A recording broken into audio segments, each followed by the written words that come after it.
Qurban bayramında bir neçə əməl müstəhəbdir. 1. Qusl etmək. Niyyəti budur. Qurban gününün quslunu verirəm, qurbətən ilallah. 2. Qurban namazını qılmaq. Qurban bayram namazı fitr bayramında, orucluğun bayramında qıldığınız 2 rükət namaz kimidir və heç bir fərqi yoxdur və bu namazın özü müstəhəbdir, çox təkid olunmuşdur. Tək də qıla bilərsiniz, cəmiyyətlə də qıla bilərsiniz. Çalışın bu namazı da həmin gün qılasınız. 3. Bayram namazından qabaq bir sıra dualar vardır ki, Əhl-i Beyt imamlarımızdan nəql olunmuşdur. Onları oxumaq, onlardan biri Səhifə-i Səccadiyənin 48-ci duasıdır və o dua belə başlayır. Allahumma haza yevmun mübarək və ardıca cümlələr vardır. 4.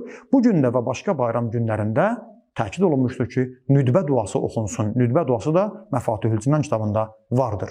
5. Qurban kəsmək. Və həmin gün kimin imkanı varsa həcdə olanlara vacibdir. Kimin imkanı varsa burada olanlara da bəzi alimlər vacib biliblər. Bəziləri isə çox təkid ediblər ki, bu bayram günündə qurban kəsilsin və bayram namazından sonra qurban ətindən biraz yemək də müstəhəbdir.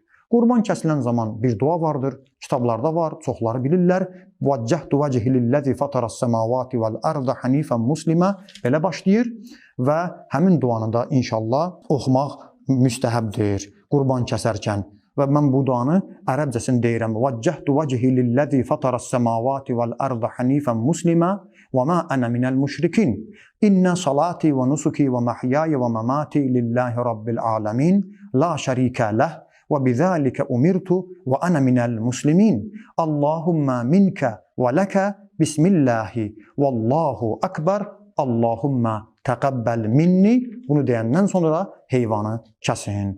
Allah qəbul etsin və əgər cəm insanlar bunu qurban kəsirsə, axırıncı minnini minna desin. Allahumma taqabbal minna.